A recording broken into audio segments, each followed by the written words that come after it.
12.8வது ஸ்லோகம். ஓம் நமோ பகவதே வாசுதேவாய.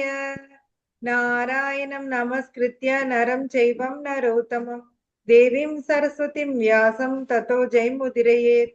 நஷ்டப்ராயேஷு பத்ரேஷு நித்யம் பாகவத சேவையா பகவதி உத்தம ஸ்லோகே பக்திர் பவதி நைஷ்திகி. அத்தியாயம் 12 8வது ஸ்லோகம். மய்யேவ மன ஆதஸ்வ மயி புத்திம் நிவேஷய நிவசியஷி மய்யேவ அத ஊத்தும் ந சம்சய. யாரோ ஒருத்தர் மொழிபெயர்ப்பு பொருளுரை படிங்க. விஷாலி படிக்கிறியா கண்ணே? மாதாஜி இன்னும் நான் வீட்டுக்கு போலீங்க மாதாஜி, டிராவல் ஓகே ஓகே. வேற வேற சாந்தி மாதாஜி படிக்கிறேன் மாதாஜி. படிங்க. 12.8. மொழிப்புரை மற்றும் பொருள்களை வழங்கிய பக்தி வேதாந்த பிரபுபாதத்துக்கு ஜெய் ஜெய். ஹரே கிருஷ்ணா. முழு முதற் கடவுளான என் மீது உனது மனதை நிறுத்தி உன்னுடைய முழு அறிவையும் என்னில் ஈடுபடுத்துவாயாக. இவ்வாறு நீ எப்பொழுதும் என்னிலே வாழ்வாய் என்பதில் ஐயமில்லை. பொருளுரை: பகவான் ஸ்ரீ கிருஷ்ணரின் பக்தி தொண்டில் ஈடுபட்டிருப்பவன் அவருடன் நேரடியான உறவில் வாழ்கிறான். எனவே ஆரம்பத்திலிருந்தே அவனது நிலை தெய்வீகமானது என்பதில் ஐயமில்லை. பக்தன் பௌதீக தளத்தில் வாழ்வதில்லை, அவன் கிருஷ்ணரில் வாழ்கிறான். இறைவனின் திருநாமத்திற்கும் இறைவனுக்கும் வேறுபாடு இல்லை. எனவே பக்தன் ஹரே கிருஷ்ணன் ஜபம் செய்யும் போது கிருஷ்ணரும் அவரது அந்தரங்க சக்தியும் அவனது நாவில் நடனம் ஆடுகின்றனர்.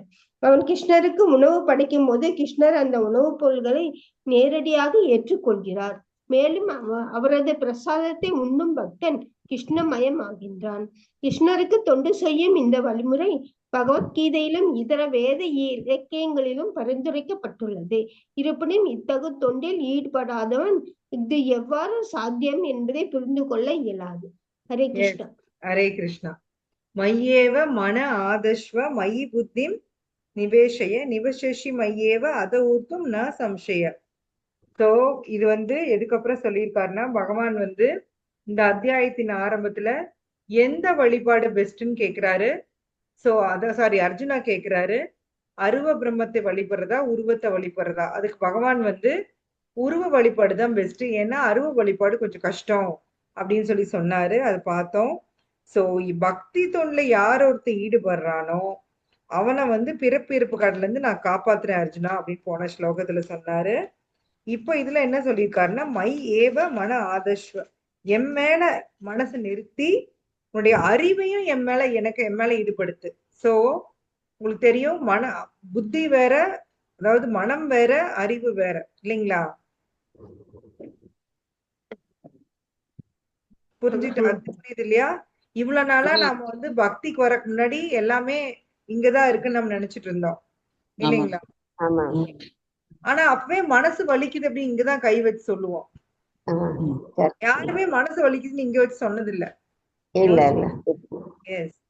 சோ மனசு வேற புத்தி வேற. இந்த ஹையரார்க்கியில பாத்தீங்கன்னா புலன்கள், மனம், புத்தி, ஆத்மா, பரமாத்மா. நம்ம அந்த 3ஆம் அத்தியாயத்துல பார்த்தோம் இல்லைங்களா? அந்த அடுக்கு அது பாத்தீங்கன்னா கீழே புலனுகர்ச்சி பொருட்கள், அப்புறம் புலன்கள், அப்புறம் மனம், அப்புறம் புத்தி, அப்புறம் ஆத்மா, அப்புறம் பரமாத்மா.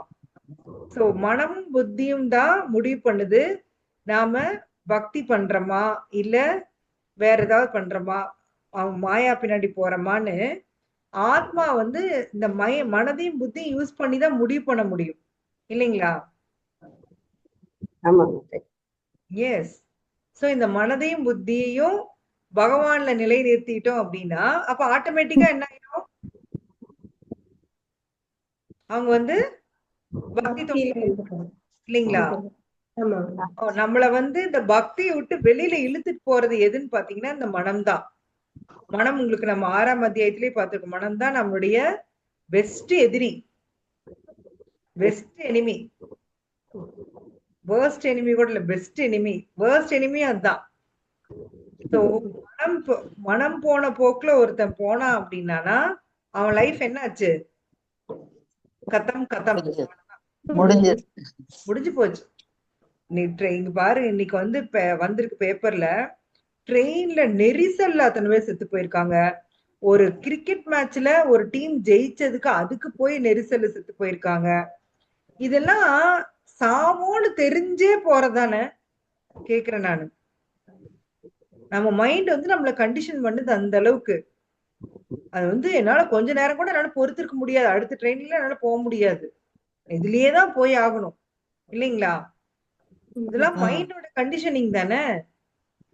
என்னால ஒரு எல்லாத்துக்கும் அவசரம் அவசரமா அவசரம் எல்லாரும் சிக்னல்ல அவசரப்படுறோம். என்னால டூ வீலர்ல எஸ்பெஷலி டூ வீலர்ல போயிட்டா சிக்னல்ல ஒரு நிமிஷம் கூட என்னால நிக்க முடியாது. சிக்னல்ல கூட நிக்க முடியாது.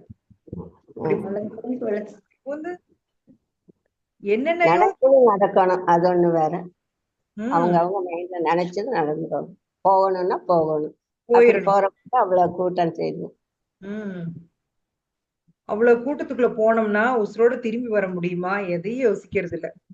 திடீர்னு தள்ளு முள்ளு அதையும் எங்க சின்ன குட்டி பையன் கேட்டுட்டு இருந்தான். எப்படி அத்தனை பேர் முதிச்சுட்டு ஏன் போறாங்க? அவங்களுக்கு கீழே வந்து மனுஷங்க கிடக்குறது தெரியாதா? எப்படி அப்படி முதிப்பாங்க அப்படின்னு கேட்டான். அது என்னதான் கிடைக்குமா? ஒண்ணு நம்மள மாதிரி அவங்க மனுஷருதான். அது யாருக்கும் சொன்னாலும் அப்படிதான். என்ன இருக்குதான் தெரியல மாதாஜி.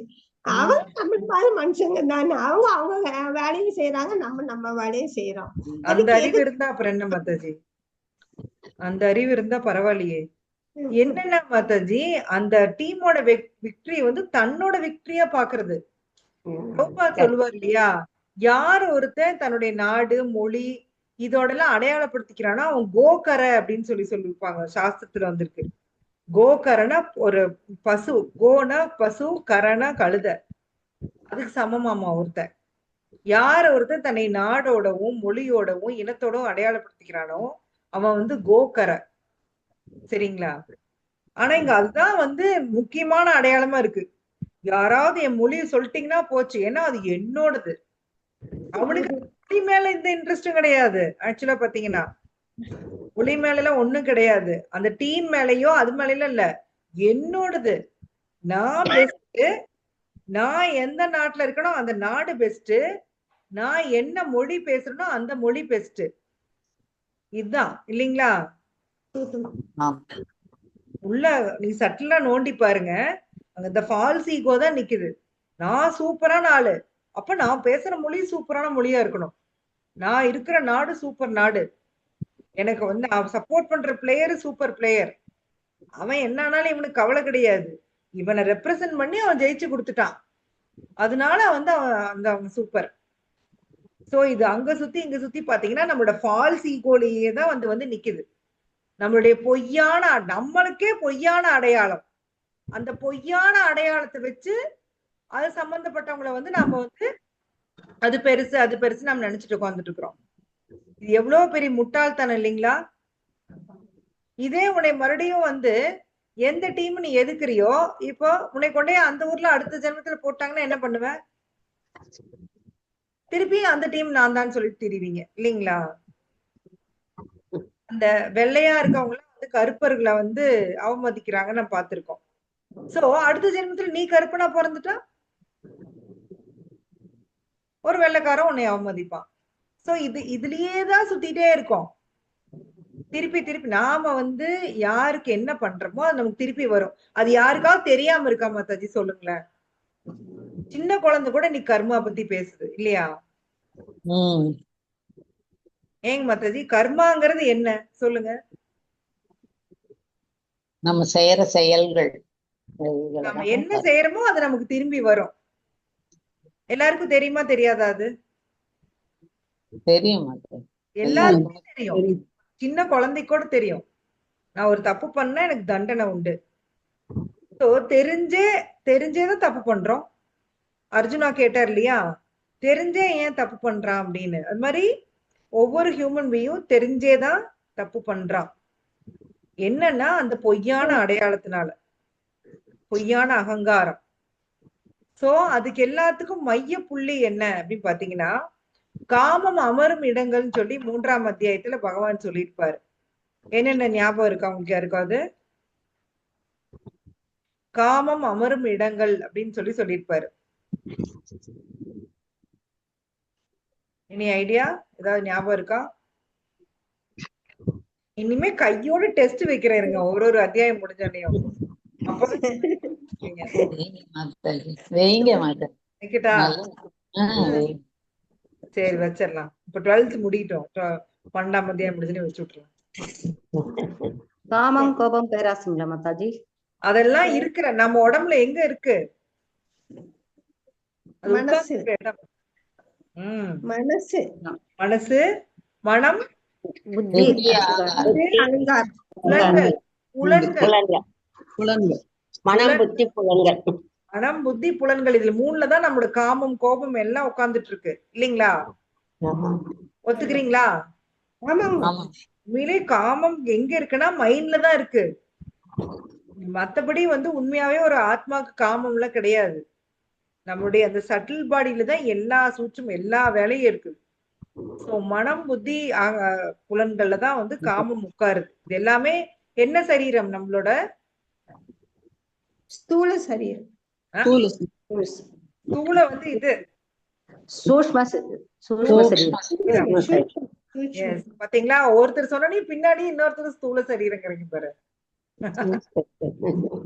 சூட்சுமம், சட்டில் பாடி, சூட்சுமம் இல்லைங்களா?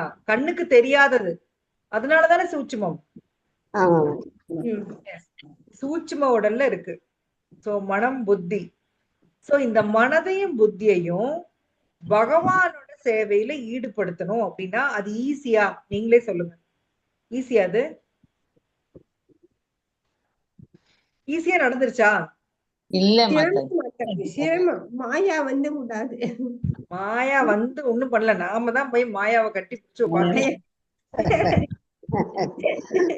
விட மாட்டேன்னு அவங்களை கட்டி பிடிச்சு உட்காந்துட்டு, ஐயோ மாயா மாதாஜி, எல்லாம் மாயா பண்ற வேலை மாதாஜி, நான் ஒண்ணுமே பண்ணல மாதாஜி, நான் ரொம்ப இன்னசென்ட் மாதாஜி. அதான் பிளேம் பண்றோம். நம்மள ஒத்துக்கவே மாட்டோம். அதுதான் அதான் சொல்லுவாங்க இல்லையா, கல்லு இடிச்சிருச்சு அப்படின்னு நம்ம சொல்லுவோம். கல்லு எங்கேயா ஒண்ணு இடிச்சுது? கல்லுக்கு இடிக்கிற அளவு சக்தி இருக்கா என்ன? அது அதே இடத்துலதான் இருக்கு. நாம தான் போய் ஏமேன்னு இருக்கு. அதான் இடிச்சிட்டு கல்லு இடிச்சிருச்சு. ஏன்னா நமக்கு நான் தப்பு பண்ணவன் அப்படின்னு சொல்ல கூட நமக்கு பிடிக்கிறது இல்ல. நான் அந்த தப்புக்கும் அப்பாற்பட்டவன். அதே போல முள்ளு குத்திருச்சு அப்படின்னு முள்ளு அதே இடத்துல இருக்கு. நாம தான் காலை கரெக்ட். முள்ளு குத்திருச்சு. ஆனா நாம தான் போய் அதை குத்திட்டு வந்திருக்கோம். முள்ளுக்கு என்ன வேண்டுதலையா நம்மள குத்தணும்னு? சோ இது எல்லாமே என்ன அகங்காரத்தினால வருது? பொய் அகங்காரம். சரி, பொய் அகங்காரம் அப்படின்னா என்ன சொல்லுங்க பாஞ்சாலி மாதாஜி?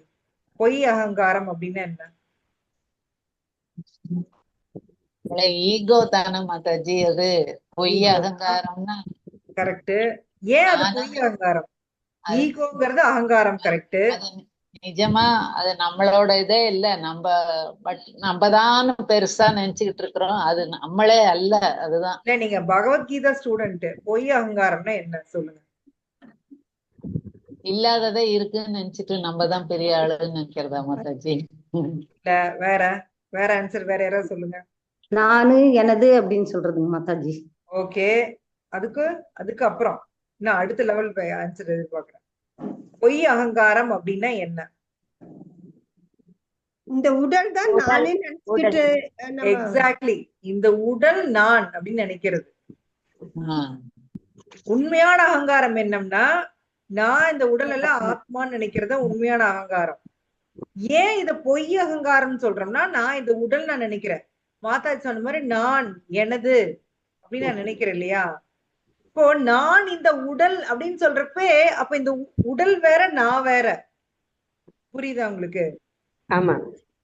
நான் இந்த உடல் அப்படின்னு நம்ம சொன்னோம்னா இந்த உடல் வேற நான் வேற. அந்த நான் தான் உண்மையான அகங்காரம். நான் இந்த உடல் நினைக்கிறது என்ன அகங்காரம்?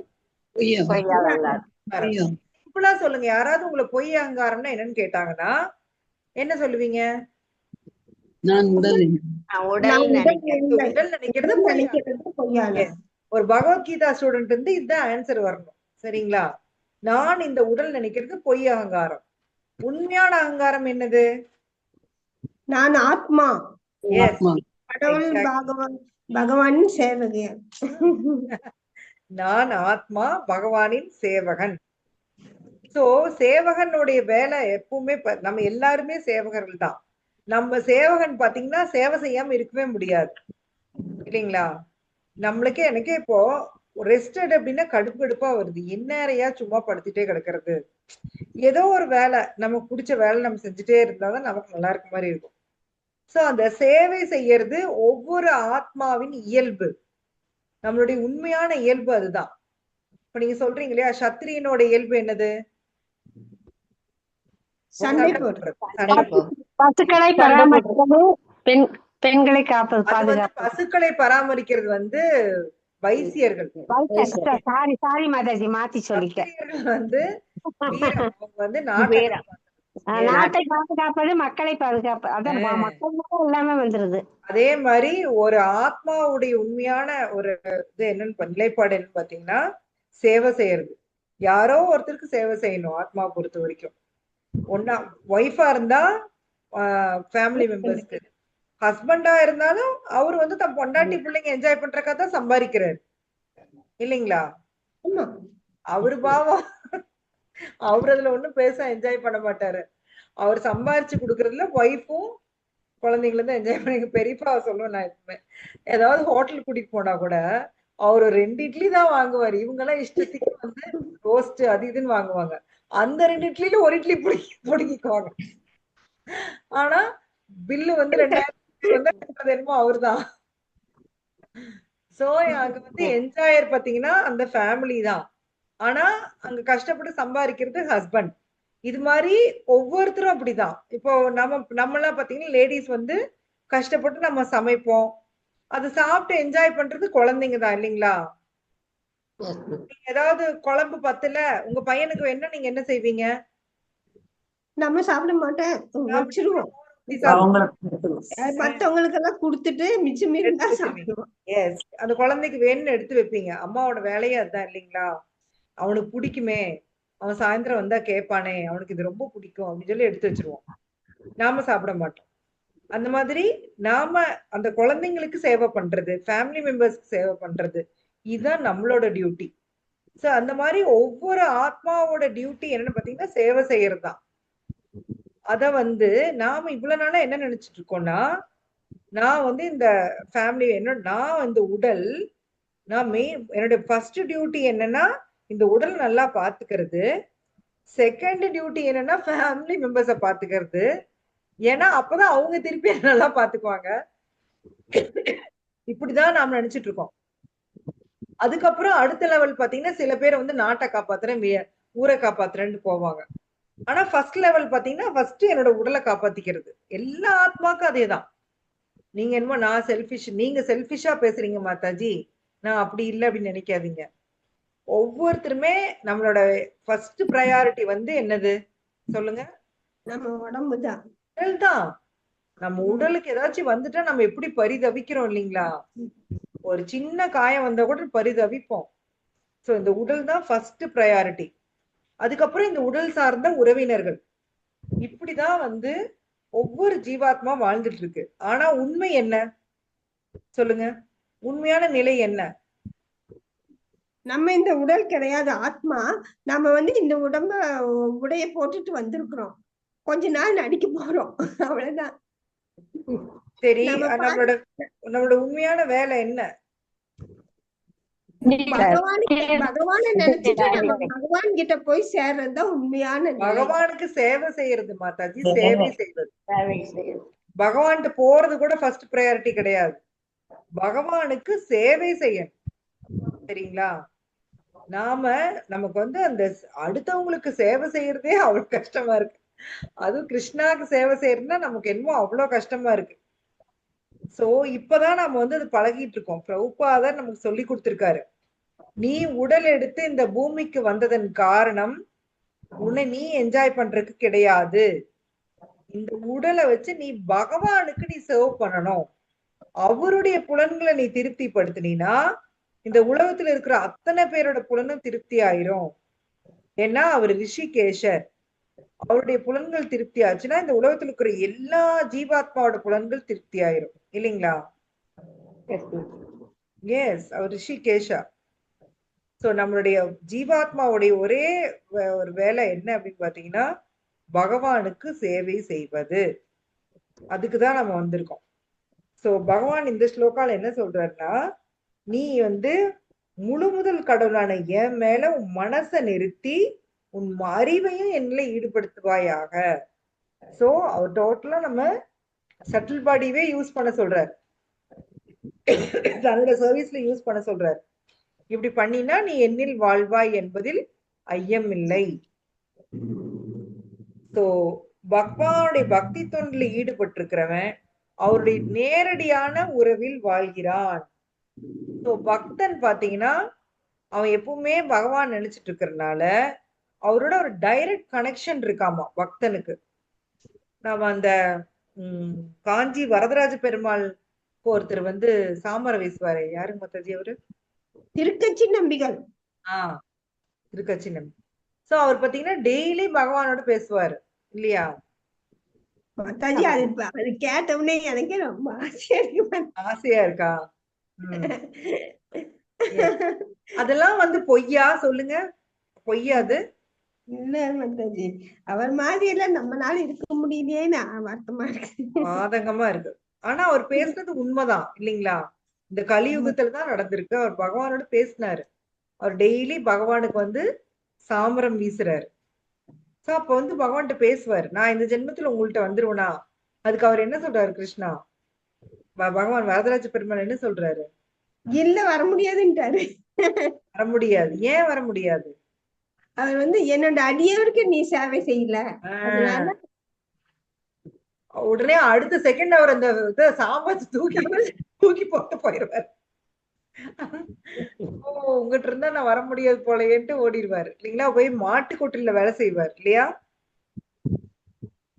யாரோட மாட்டுக்கொட்டில மாதாஜி? ராமானுஜரோட மாட்டுக்கொட்டில. அவருடைய மாட்டு கொட்டாயில போய் சாணி அள்ளிட்டு இருப்பார் சார். சாணி அள்ளுவாருன்னு கேள்விப்பட்டேன் இல்லைங்களா? அப்படிதானே வரும். எஸ்.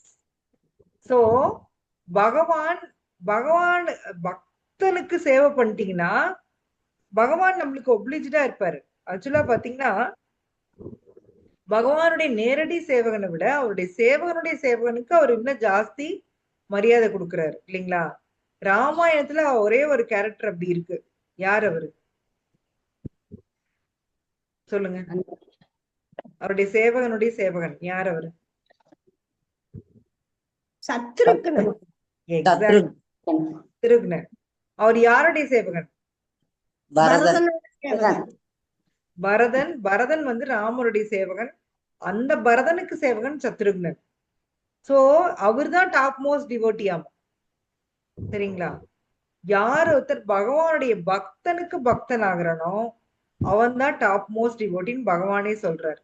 சோ அவனுக்கு வந்து பகவான் அவ்வளவு மதிப்பு கொடுக்குறாரு, பக்தர்களுக்கு அவ்வளவு மதிப்பு கொடுக்குறாரு. நினைச்சு பாருங்களேன், அந்த நலகுபேரன் மணிகிரீவன் இவங்களுக்கு எதுக்காக பகவான் வந்து மோட்சம் கொடுக்கணும்? அவருக்கு என்ன அவசியம்? ஏதாவது அவசியம் இருக்கா கிருஷ்ணாக்கு அவங்களுக்கு மோட்சம் கொடுக்கணும்னு? எது கொடுத்தாரு?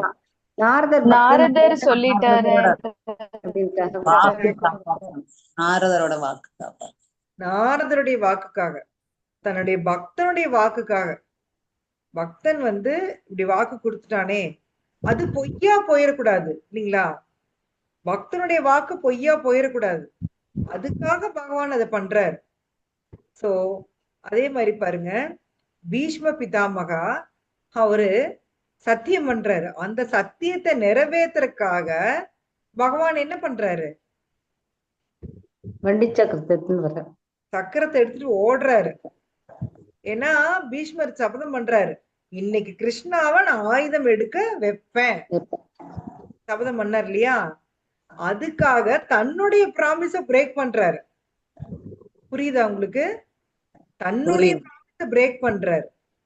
சோ கிருஷ்ணாவுடைய அந்த தன்னுடைய பக்தன் அவர் எவ்வளவு மதிக்கிறாருங்கிறது இதுல புரியுது இல்லைங்களா? அந்த பார்க்க சாரதியா தன்னை பார்க்கணும்னு அவர் ஆசைப்படுறான்ட்டு அந்த கோலம் அது வந்து பீஷ்மருக்கு அப்படி பிடிச்சிருக்கான். அவருடைய தலையெல்லாம் களைஞ்சிருக்கான், முகத்துல எல்லாம் சாம்பல் புழுதி. ஏன்னா போர்க்களத்துல நிக்கிறார் இல்லையா, ஃபுல்லா புழுதியாமா. அப்படியே வந்து அந்த அவருடைய அந்த மேல அங்கவஸ்திரம் கீழே விழுந்துருச்சான்.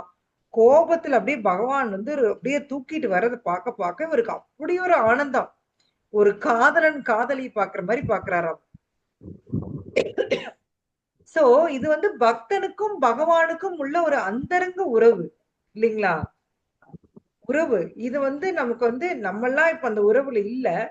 பட் பக்தர்கள் அப்படி இருக்கிறது கேட்கிறப்ப நம்மளுக்கு அவ்வளவு சந்தோஷமா இருக்கு இல்லைங்களா? அர்ஜுனனோட பகவான் இருந்தது, ரெண்டு பேரும் ஒரே பெட்ல படுத்தது. அப்ப அர்ஜுனர் சொல்லுவார் இல்லையா, ஒரே பெட்ல படுத்தோம், ஒரே தட்டுல சாப்பிட்டோம், ஒன்னா விளையாண்டோம். திடீர்னு நீங்க கடவுளுங்கிறீங்க, எனக்கு உங்களை பார்த்தா பயமா இருக்கு அப்படின்னு அர்ஜுனா சொல்லுவார். ஐயோ என்ன மன்னிச்சுக்கங்க அப்படின்னு சொல்லுவார். சோ இதெல்லாம் வந்து பகவானுக்கும் பக்தர்களுக்கும் உள்ள உறவு. சோ இந்த உறவுக்கு தான் நாம எல்லாருமே ஏங்குறோம் இல்லைங்களா? உங்களுக்கு ஆசையா இருக்கா இல்லையா சொல்லுங்க. ரிலேஷன்ஷிப் இருக்கணும்.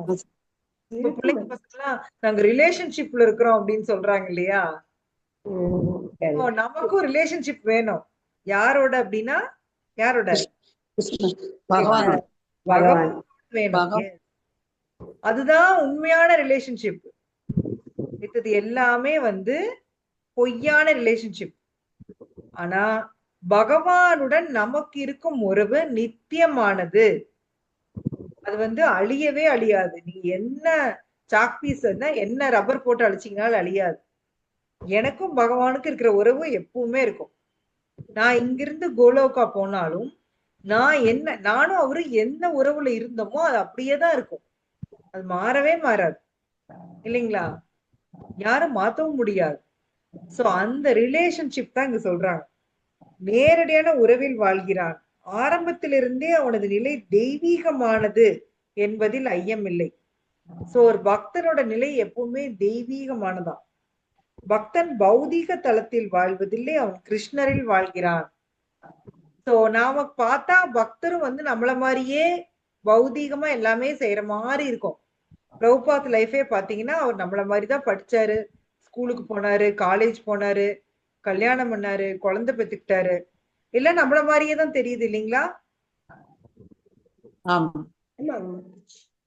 ஆனா அது உண்மையா? அவர் வந்து ஒரு செகண்ட் கூட கிருஷ்ணாவை மறந்ததே இல்லை. ஆனா நாம கிருஷ்ணாவை நினைக்கிறதுக்கே கஷ்டப்படுறோம். ஒரு நிமிஷம் நினைக்கிறதுக்கே அவ்வளவு கஷ்டப்படுறோம் இல்லையா? சோ கிருஷ்ணரில் வாழ்றாங்க. கிருஷ்ணரில் வாழ்றது அப்படிங்கிறது இதுதான். அவங்களால கிருஷ்ணாவை மறக்கவே முடியாது. இறைவனின் திருநாமத்திற்கும் இறைவனுக்கும் வேறுபாடு இல்லை. சோ இதுவே நமக்கு இன்னும் புரியல. பகவான் வேற, அவருடைய நாமம் வேற கிடையாது. அவருடைய நாமத்துலதான் அவர் இருக்காரு. சோ இதுவே நம்மளுக்கு வந்து ஒரு ஹை பிலாசபியா இருக்கு இல்லைங்களா? பகவான் அவருடைய நாமத்துல இருக்காரு. நான் இப்ப ஹரே கிருஷ்ணா சொன்னா பகவான் என்ன பண்றாரு?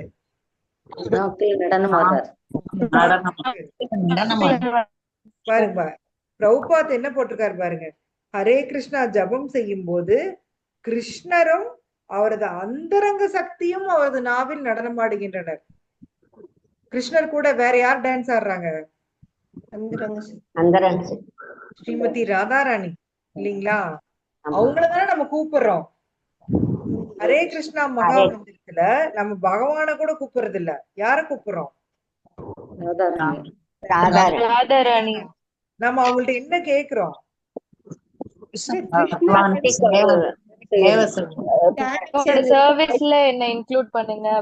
அவரோட சர்வீஸ்ல என்னை ஈடுபடுத்துங்க, அதைத்தான் நம்ம கேக்குறோம். நம்ம பிரேயரே இதுதான். நான் பகவானோட அவருடைய லோகத்துக்கு போகணும், அவரோட என்ஜாய் பண்ணணும்னா நம்ம கேக்குறது இல்ல. பகவானுக்கு சேவை செய்ய எனக்கு வாய்ப்பு கொடுங்க, அவ்வளவுதான். அதுதான் நம்ம ஸ்ரீமதி ராதாராணி தினம் கெஞ்சோம். பகவான் சர்வீஸ் கொடுங்க, பகவான் சர்வீஸ் கொடுங்க.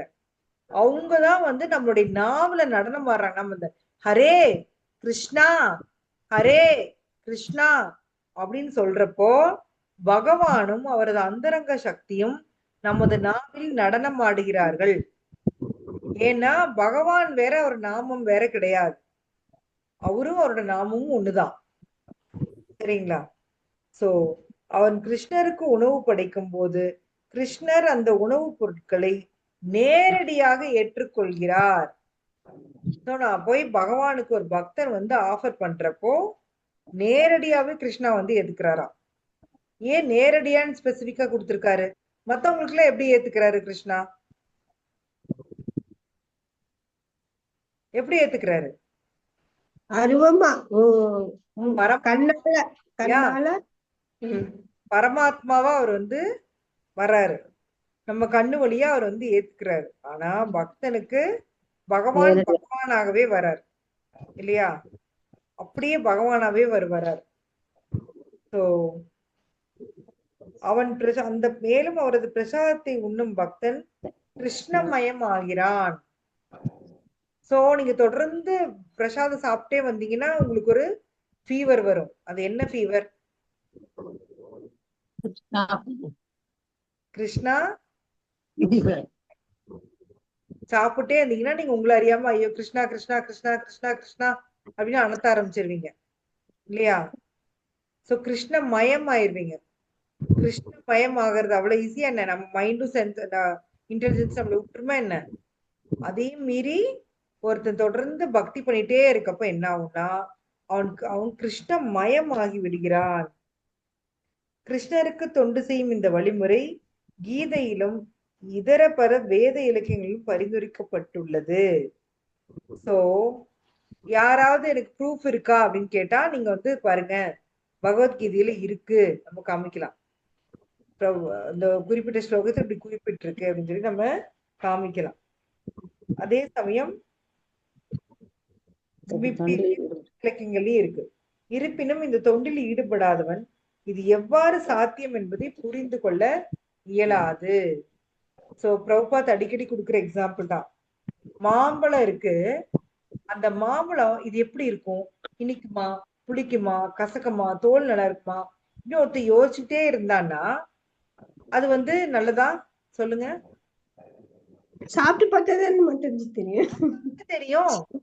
இனிக்குதா கசக்குதா புளிக்குதான்னு சாப்பிட்டாதான் தெரியும். அதத்தான் சொல்றாங்க, சாப்பிடுங்க அப்படிங்கிறாங்க. பக்தி தொண்டு பண்ணுங்க. சோ இது தொண்டுல ஈடுபடாததுனால இதை வந்து புரிஞ்சுக்கவே முடியாது இல்லைங்களா? ஒரு சில விஷயங்கள் பாத்தீங்கன்னா நீங்க வெளியாளுங்கள்ட்ட சொல்லி பாருங்க, அவங்களுக்கு புரியவே புரியாது. நாம தொடர்ந்து பகவத்கீதை வகுப்பு அட்டன் பண்ணி பிரபுபாதருடைய புத்தகங்களை படிச்சு நிறைய கேட்டு இப்ப நமக்கு சில விஷயங்கள் புரியும். அத பாத்தீங்கன்னா சில விஷயம் அது வந்து மத்தவங்களுக்கு வந்து அது புரியவே புரியாது.